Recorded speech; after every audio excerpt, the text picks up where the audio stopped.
Ramírez, ex defensora del pueblo. Efectivamente, Marjorie, ya está con nosotros Gabriela Ramírez, ex defensora del pueblo del año 2007 al 2014. Además, también fue ex diputada al Parlamento Nacional. Así que le damos la bienvenida a Globovisión en Primera Página. Ex defensora, ¿cómo está? Buen día, Gabriel, gracias por la invitación. Hay muchos temas sobre los cuales, queremos pulsar y conocer su opinión. Y el primero de ellos me gustaría, que usted nos diera su valoración respecto de estas solicitudes que ha venido haciendo la fiscal general de la República, Luisa Ortega Díaz, ante el Tribunal Supremo de Justicia. Algunas de las solicitudes ya han sido desestimadas por la Sala Constitucional, por la Sala Electoral. Ayer, nuevamente, la Fiscal General de la República está solicitando la nulidad de los decretos de las bases comiciales de la Asamblea Nacional Constituyente y de los actos de convocatoria que ha hecho el Consejo Nacional Electoral. ¿Su opinión? Sí, entiendo que ayer se separaron los dos recursos por la respuesta previa del tribunal, y el tribunal en la sentencia decía que siempre se podían intentar, pues, definiendo las salas responsables de dar la respuesta. Y bueno, lo que he venido diciendo en los últimos días, Gabriel, se corresponde con las posturas de la fiscal en este caso en particular, que es la aclaratoria de qué es convocatoria, qué es iniciativa, que es la aclaratoria de dónde reside la soberanía de acuerdo a una batería de artículos, porque no solamente es el 347, está también el artículo 5 y están muchos otros artículos que dejan expreso como sistema operativo constitucional que la soberanía reside, además de manera intransferible, en el pueblo. Entonces, ya que se subsanó un error, digamos, de forma, ahora deberíamos ir al fondo y deberíamos conocer el parecer tanto de la Sala Electoral como de la Sala Constitucional de dos temas bastante sensibles. Ahora, pero usted como exfuncionaria, como ciudadana venezolana, ¿usted cree que efectivamente pueda prosperar algo que detenga la Asamblea Nacional Constituyente en este Tribunal Supremo de Justicia? Bueno, yo tengo absoluta convicción y fe en la sabiduría del pueblo venezolano, en la responsabilidad histórica de nuestras instituciones, que ese proceso debe enmendarse, debe revisarse y debe ser encauzado dentro de la idea de que es un proceso constituyente, Gabriel, porque el poder constituido no puede formar poder constituyente. No es que sean mutuamente excluyentes, pero el poder constituyente es el que puede generar una asamblea con esta naturaleza. Estamos hablando del pueblo en su conjunto, y esa premisa básica para instalar una asamblea constituyente no está contemplada. Ergo, si no está contemplada, la asamblea no tendría la cualidad constituyente, y si no tuviera la cualidad constituyente no pudiera disolver poderes y sus acciones no tendrían legitimidad. Claro, pero ¿qué le haría pensar que efectivamente podría prosperar algún tipo de recurso? Ayer, por ejemplo, la misma Sala Constitucional declaraba el carácter constitucional de las bases comiciales tal como fueron propuestas por el presidente Nicolás Maduro, como en su carácter de la iniciativa a esta convocatoria de Asamblea Nacional Constituyente. Ya se ratifica la fecha del 30 de julio. Ayer mismo voceros del alto gobierno decían, como el presidente Nicolás Maduro, por ejemplo, llueve, truene o relampaguee, habrá elección de la Asamblea Nacional Constituyente, nada lo va a detener. Hay un politólogo que yo admiro mucho que dice que la política es lo que no se ve. Y lo que nosotros vemos es, digamos, la fachada.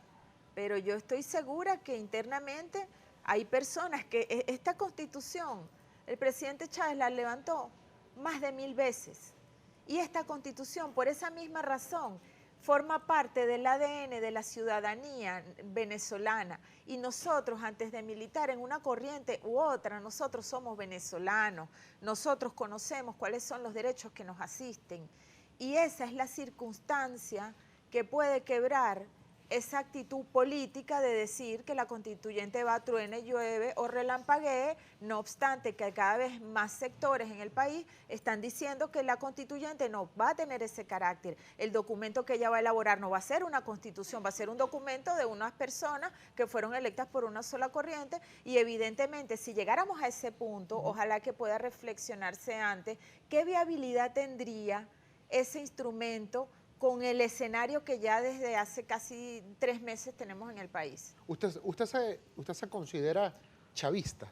Sí, chavista con el apellido originaria de estas bases. Cuando tú abres esta Constitución y tú lees el preámbulo, lo primero que tú vas a leer es el pueblo de Venezuela en ejercicio de sus poderes creadores, Gabriel, y después viene todo lo demás. Esa es la primera línea de nuestra Constitución, el pueblo de Venezuela en ejercicio de sus poderes creadores.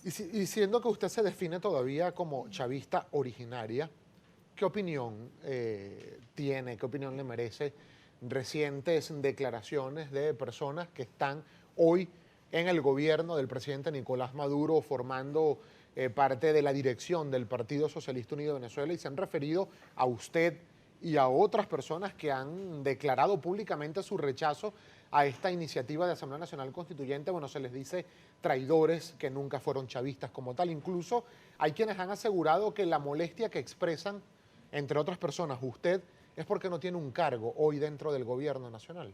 Fíjate, traidores son los que levantaron las banderas del cambio y apartaron el discurso del proceder, saquearon muchos de ellos algunas de nuestras instituciones, se apartaron del espíritu de unirse al pueblo, o ahora mismo están diciéndole a quienes han militado en la base, a quienes se han esforzado en trabajar con los sectores populares, diciéndole que bueno, que tienen que votarle a este u otro candidato. Esos son los verdaderos traidores y deben ponerse mejor los lentes para referirse a la palabra traición. Traición es quien se aparta del legado de Chávez en su proceder. Y con respecto a lo del cargo, Gabriel, yo estuve 10 años en altos cargos y los 2 últimos años estuve haciendo labores de asesoría en el Tribunal Supremo de Justicia y solo me faltaban 2 años para mi jubilación, que es la expectativa de cualquier funcionario que haya servido a la administración pública, poderse retirar con una asignación digna. Esa era mi única aspiración en este momento. Y he visto que estamos a las puertas de una situación tan grave que he decidido apartarme de ese retiro que soñaba yo después de haberle servido a mi país por 25 años en la administración pública. Nosotros tenemos que hacer una breve pausa, pero antes de irnos, ¿usted diría que quienes dirigen hoy el gobierno en Venezuela, el Partido Socialista Unido de Venezuela, son chavistas, sí o no? Se están apartando. En los 2 últimos años se han apartado de la palabra, del mensaje y del proceder, sobre todo del proceder del presidente Chávez en vida. ¿Qué tanto hay de aceptación, de respeto a la voz disímil, a la voz crítica, a lo interno del gobierno y del partido de gobierno? Me gustaría, por favor, leer al regreso de la pausa para que usted me dé sus consideraciones. Este tuit que escribió Eva Gollinger, muy afín al gobierno venezolano, al chavismo, al presidente Nicolás Maduro, ella dijo lo siguiente.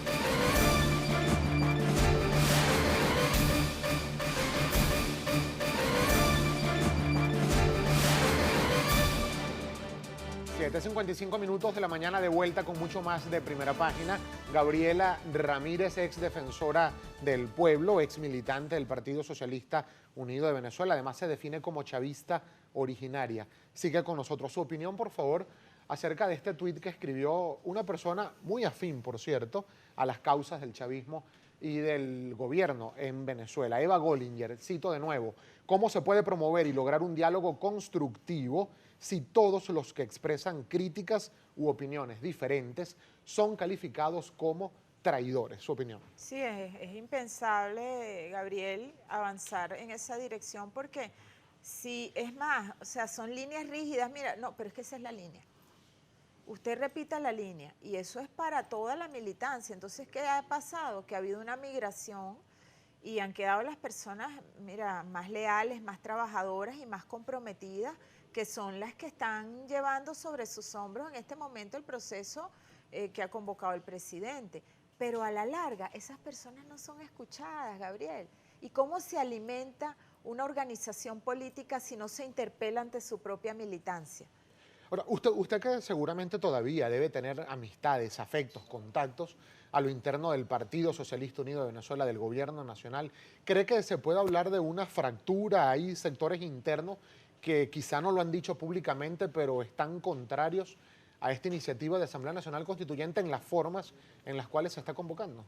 Yo estoy segura que sí hay muchas diferencias. Ahora, mis relaciones siempre han sido con la base más llana, la gente que está en los estados, la gente que trabaja, que está con el pueblo por la misma condición de mi trabajo.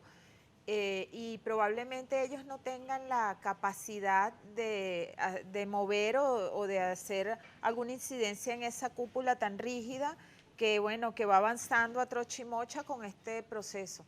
Pero sí, obviamente, internamente hay muchas diferencias y se reconoce que no es la manera de llevar y de adelantar el proceso. ¿La han llamado, le han escrito, le han contactado de alguna forma desde el gobierno nacional o desde el partido en el cual usted militaba?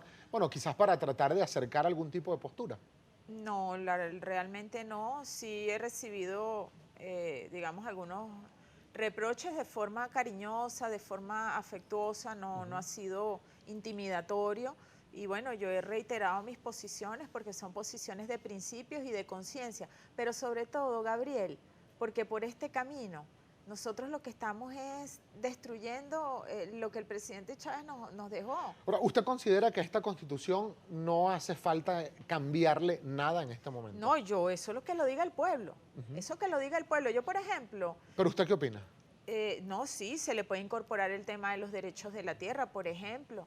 Se puede fortalecer en otros aspectos donde ya otros procesos constituyentes incorporaron otras premisas, como el tema de la sexodiversidad, por ejemplo. Esta Constitución es un instrumento perfectible, pero que sea el pueblo quien lo diga, porque esa es otra cosa. Se convoca un proceso constituyente y el convocante coloca la agenda. No, es el poder constituyente el que coloca la agenda, el que dice, esto es lo que quiero introducir, esto es lo que quiero cambiar, esto es lo que quiero fortalecer. Fíjese que ese es un punto interesante, porque cuando se comparan, por ejemplo, o se hacen similitudes con lo que fue el proceso constituyente del año 99, en aquella oportunidad se consultó previa a la convocatoria de la Asamblea Nacional Constituyente, se sometió a referendo las bases comiciales también de esa Asamblea Nacional Constituyente y, por supuesto, el resultado final que derivó en la constitución actual de la República Bolivariana de Venezuela. Actualmente hubo presiones, incluso de sectores allegados al chavismo,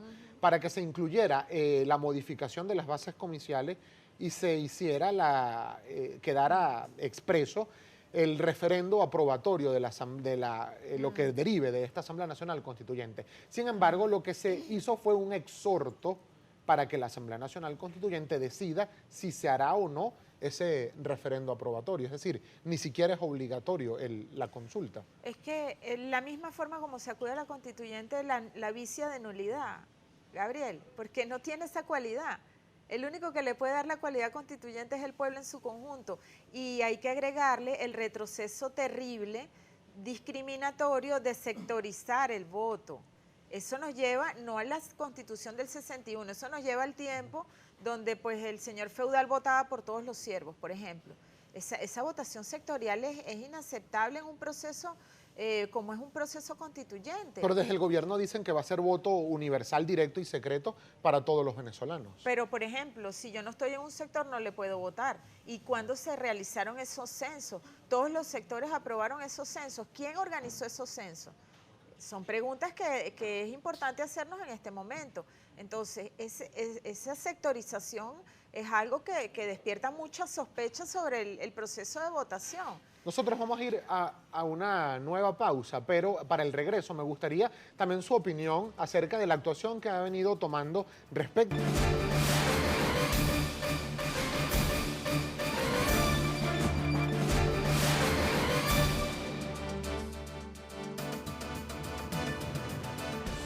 De vuelta con mucho más de Primera Página, Gabriela Ramírez, ex defensora del pueblo, continúa con nosotros. ¿Cómo evalúa usted las recientes actuaciones tanto del Consejo Nacional Electoral como del Máximo Tribunal de la República? Hay personas, abogados, figuras de oposición que han dicho incluso, han denunciado lo que ellos denominan un golpe judicial en Venezuela. ¿Usted qué cree? Bueno, fíjate que, por ejemplo, la sentencia 378, Gabo, que todo ejercicio jurisprudencial implica una ponderación de derecho. Y esta sentencia interpreta un artículo como un gajo de mandarina, lo saca del cuerpo constitucional y dice sin ponderar derechos, porque si se hubiese hecho ese ejercicio tan natural a desarrollar jurisprudencia, bueno, hubiera ponderado el derecho del pueblo sobre el poder. Y finalmente, ¿qué es la Constitución sino un freno al poder? ¿Qué hace la Constitución? Desplegar todo nuestro catálogo de derechos y las funciones limitadas y restrictivas de cada uno de los poderes públicos. Y si esto es un freno al poder como instrumento jurídico para todo el pueblo, ¿cómo es que en esa ponderación de derechos se le da el poder al poderoso y no al pueblo, que es la mayoría? Por ejemplo, entonces, ¿qué ocurre con esa decisión? Se cierra la válvula jurisprudencial. Y después, más tarde, ¿qué ocurre cuando el Consejo Nacional Electoral aprueba una elección por sectores? Se cierra la válvula electoral. ¿Y qué estamos viendo en la calle? Una gran presión, ¿verdad? Estamos viendo personas con necesidades materiales que quieren elevar reclamos concretos con el tema de las medicinas, con el tema de la alimentación, con el tema de la inflación terrible que afecta a todos, porque la inflación es el impuesto que menos discrimina, se mete en tu bolsillo y te come el sueldo. Entonces, fíjate, se está cerrando la válvula electoral, se está cerrando la válvula jurisprudencial donde ningún ciudadano prácticamente va a poder acudir frente al tribunal, a ampararse, a introducir una medida cuando él siente que se están vulnerando sus derechos. Y tenemos presión en la calle. Mezcla eso, ¿cuál puede ser el resultado? Claro, pero y en ese contexto entonces que usted define en este momento, bueno, ¿qué opciones le quedan al pueblo venezolano, a ese sector de la población que se opone a esta iniciativa de Asamblea Nacional Constituyente? ¿Qué opciones le quedan más allá de la protesta de calle o de los recursos que ya se han intentado en las instituciones del Estado venezolano? Bueno, es que justamente, fíjate, yo más que enjuiciar, lo que quiero es instar a la reflexión a quienes tienen el poder y tienen la capacidad de abrir esas válvulas y dejar que la presión fluya para preservar la paz, Gabriel. Porque si nosotros cerramos todos los caminos, este pueblo es bastante rebelde. Y como si tú le cierras los mecanismos institucionales de expresión a las grandes mayorías que quieren colocar su palabra, que quieren de manera pacífica expresarse, ¿qué es lo que puede ocurrir? Puede ocurrir que se desborde la gente y ya ni siquiera una voz autorizada o como la gente siempre dice, un líder o alguien pueda detener ese caudal de disconformidad y de presión que tenemos ahora en las calles. Claro, pero esa vía de escape, por ejemplo, que debería tenerse en algunas instituciones, por ejemplo, la Defensoría del Pueblo. Usted fue titular por 7 años de la Defensoría del Pueblo, del año 2007 al año 2014. Recientemente ha habido exigencias de grupos de ciudadanos a la Defensoría del Pueblo por lo que han denunciado de violaciones, hechos de presuntas violaciones a los derechos humanos, de represión policial, represión de algunos cuerpos de seguridad, asesinato a personas civiles o no, o incluso funcionarios también del orden público que han sido asesinados en las últimas semanas producto de algunas de estas manifestaciones. Sobre este particular, hubo una solicitud que hizo el defensor del pueblo, Tarek William Saab, al Tribunal Supremo de Justicia. Vamos a recordar exactamente qué fue lo que dijo el defensor para que usted me dé, por favor, su reflexión. Nosotros hemos observado que frente al sistema de justicia ocurre muchas veces que cuando la Defensoría del Pueblo, en base a sus competencias establecidas en el 281 y el 282, pero también con alcance de esas competencias en la Ley Orgánica del Poder Ciudadano y en el Código Orgánico Procesal Penal, tiene que ver esto que me refiero a la cualidad inherente a esta Institución Nacional de Derechos Humanos de investigar violaciones a derechos humanos. Es decir, la Defensoría del Pueblo, según nuestra Constitución, según la Ley Orgánica del Poder Ciudadano, según el Código Orgánico Procesal Penal, tiene cualidades inequívocas de investigar violaciones a derechos humanos. Esta es la solicitud que está haciendo el defensor del pueblo, Tarek William Saab. Me llama la atención porque tanto usted, cuando estuvo en la Defensoría, como hace un par de años el propio defensor del pueblo, Tarek William Saab, decían que la función de la Defensoría era acompañar estos procesos de investigación, pero que esa función de investigar como tal la tiene, entre otros, el Ministerio Público. Sí, eso es indiscutible y eso es en todas las defensorías del pueblo del planeta. porque la Defensoría del Pueblo defiende derechos colectivos y difusos. Y sí, ciertamente hace o adelanta alguna investigación, es para promover frente al Ministerio Público pruebas o que se hagan las imputaciones o que se genere el debido proceso, igual ante los órganos jurisdiccionales. Es decir, las acciones de las Defensorías del Pueblo del planeta entero no son vinculantes. El defensor del pueblo es una voz moral. El propio nombre, defensor, el magistrado de la persuasión, le da la cualidad a la Defensoría del Pueblo. Y si esto ocurriera, pues bueno, imagínate, estaríamos desvirtuando en nuestro país lo que es la esencia de una Defensoría del Pueblo. ¿Usted como venezolana se siente satisfecha con el trabajo que ha venido realizando la Defensoría del Pueblo? ¿Cree que hay algo que cambiar? Bueno, yo pienso que lo primero que debe hacer la Defensoría del Pueblo es preservar su histórico, su experiencia acumulada de Dilia Parra, Germán Mundarain, Gabriela Ramírez, y retomar esas recomendaciones, investigaciones que yo dejé abiertas para ser promovidas ante el Ministerio Público y pedir justicia para que cumpla su rol. Nos quedan solo 30 segundos, me los voy a tomar para despedir la exdefensora con una pregunta. Ayer declaraba el exministro Héctor Navarro y dijo la siguiente frase: la revolución bolivariana fracasó. ¿Usted qué opina de esa frase? Discrepo fraternalmente del ministro Navarro. Nosotros tenemos la responsabilidad de retomar las banderas originarias de esta Constitución. Esta es la revolución bolivariana. Si nosotros quebramos esto, bien sea por la vía de una sentencia, bien sea por la vía de un Consejo Nacional Electoral, nosotros estamos quebrando la democracia y estamos desmantelando el legado de Chávez. Si nosotros logramos preservar esto y llegamos al estado de la constituyente, pues pudiéramos respaldar esa afirmación del ministro. Bien, muchísimas gracias, exdefensora, por haber tenido la gentileza de compartir estos minutos con nosotros. Gabriela Ramírez, exdefensora del pueblo, a quien agradecemos la visita la mañana de hoy a Globovisión y a Primera Página. 8:13 minutos, vamos a la pausa comercial. Al regreso todavía hay mucho más.